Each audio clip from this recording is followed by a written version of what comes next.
These kids, these innocent children. My name is Aremeyaw Anas, and I love children. I am an undercover journalist and have made various documentaries on the plight of children. I've done an investigation into the Osu Children's Home. I've done the Nigerian baby factory story and also the orphanage story known as Careless. Like many of you, while driving around Accra and Kumasi, my heart is touched by the plight of little children I see. I see them begging by the roadside. They are all very skinny, badly dressed, and look hungry, bringing their hands to their mouths. And yet their numbers seem to be going up. There are more and more of them. They give a poor image of our country. After all, we are supposed to be a middle-income country. Let us respect their rights. These are our future. The Ghanaian children, they are our future. Let us respect their rights.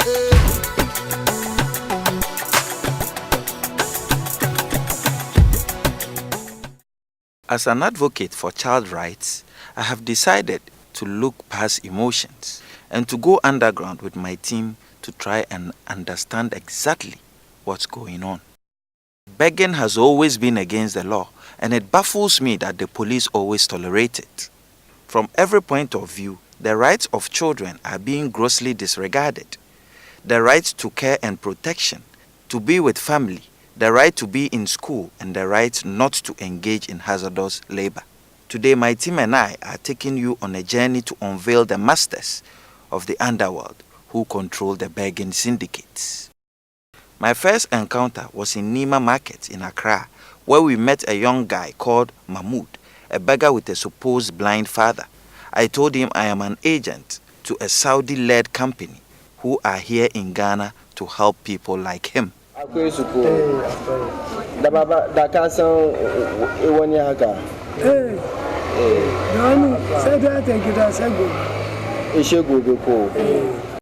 The next day, we met at the mosque where there were many such children with their masters. We sat down and began a discussion with one of them.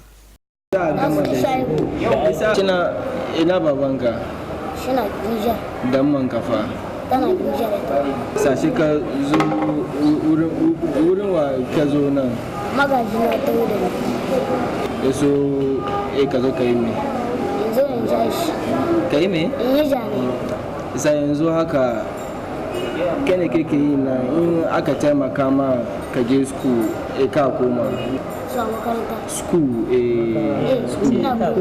It was clear he had been taken out of school and brought to Accra only to work, and there seemed to be a similar situation with these two lovely little girls I met begging on the streets of Kumasi. Who brought you to Ghana? My brother. So when you get the money, you will take it to your brother. Why? I'm like I'm get my father's from my country. You will give him the money and you will give it to your father in your country. Where are you from? Niger. How old are you? 8 years, 8 years. How long have you been here? In America. What is your name? Yes. Mariam. Yeah. And you, what is your name? Me. Aisha. No. It means you are also lying. If this one lie, you're also lying. Why? This one told me the name is Mariam. Now she's telling me that is not the name. The name is Anafahat. So what is your name? Nafirat. So you are lying to me. No, for my country, my name. My country, my name is Nafirat. At Ghana, Aisha. Ghana, your name is Aisha. You go. Why? My country. Are you not happy here? Are you not happy? You are not happy. Why? You are happy for your country. Not proud to say she's not happy. I don't know, she like my money. All these testimonies were making me rethink. It seems to me begging was meant to be for the destitute in society, the absolutely helpless in our communities. But it's now becoming a money-making venture to the extent that its perpetrators are exploiting and taking advantage of the sympathy some of the public have for children to extort money from them. At every busy junction in our big towns and cities, you would either be hugged, feel a pull of your cloth or hands by these beggars, or see women seated with 2 or 3 children under an umbrella with a bow. It seems to me the children may be trafficked and that we may be looking at organized crime. I also had a discussion with a CID friend of mine, and he pointed out that they believe it's only the very youngest children who make money, as the public feels more sympathy towards them. Therefore, the children trafficked are often under 8 years old. We arranged to go to a place called Sabon Zongo in Accra. It is a resting place for all these beggars. The sheer number of children involved, their young age and their terrible living conditions was a shock to me.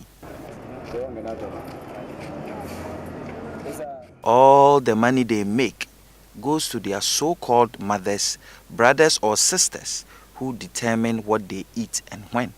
All these kids go through a lot of hazards such as insults, beatings, and are at the mercy of the weather conditions. Not to talk of the risk of sexual abuse from the masters and their own kind, and the separation from their families. Moving vehicles could also kill them. So who is making the money off the back of these little children? Who is behind all this? Who are the leaders and linchpins? Follow me. So I met Musa in Kumasi, who was the first to be able to explain to me how the kids were being trafficked from Niger. He even called it Pekin business, as they are literally dealing in children as if they were commodities. You know your people, some are doing that. Some they feed but that business I don't see anything. Oh. That Pekin business. For Niger, you want to go to Niger? Yes. Like if you want to go to Niger, Yes. you see somebody like me. If you ask him, maybe you can help you to Niger for that. Then you say, small boys, the Pekins, I'll put them for school. And you get some little, I'll get. You do business. Musa confirmed to me that it's all a big business. I met another trafficker, Peter, today, to give full details about how children are being trafficked. Akwai yara wanda ana kawowa makaranta daga dajin nan. Suna zuwa yaran nan wurin malamin nan su kansu ba su da wani isasshen wani abinci sai sun ta suna yambara. Ba su da uwaye nan. Shi ne aka kawo su nan suna karatu akwai su muna san da su duka na san makarantun nan da suke. Na san duk inda suke.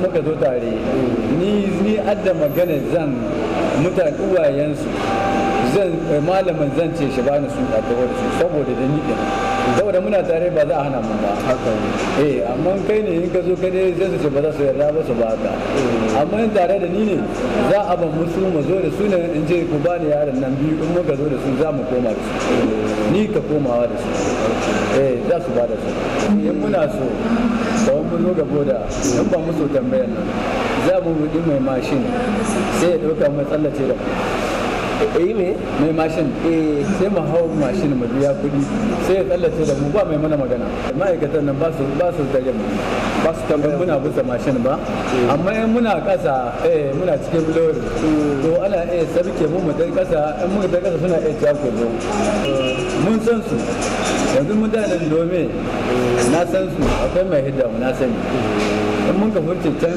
kuma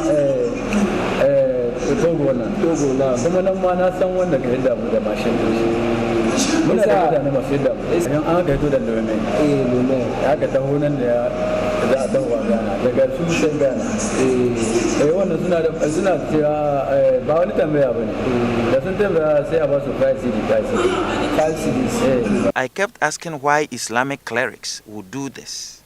I was deeply shocked that it seemed to be so easy to traffic children. These kids being used for the begging business have been seriously schooled to let lies look like truth. They use fake names and other subterfuge. Some of these beggars are from Ghanaian origin, from Ghanaian families where begging is the family industry, and that needs to be stopped. Because children are victims, children and their families need counseling and protection. But the majority of these children are trafficked from Niger. They are trafficked from madrasas, where children are given to the Malams for Islamic teaching. Through this investigation, it was clear to me that the kingpin is always sitting comfortably in Niger. The solution lies in your hands. Please stop giving to children beggars today. You are fueling a horrible child trafficking industry where small children are bought and sold, trafficked across borders, far from their families and forced to beg to make their masters rich. You too can be like Anas. Please stop the abuse through action. This is just the beginning. We will be continuing with our investigations. Please stay tuned.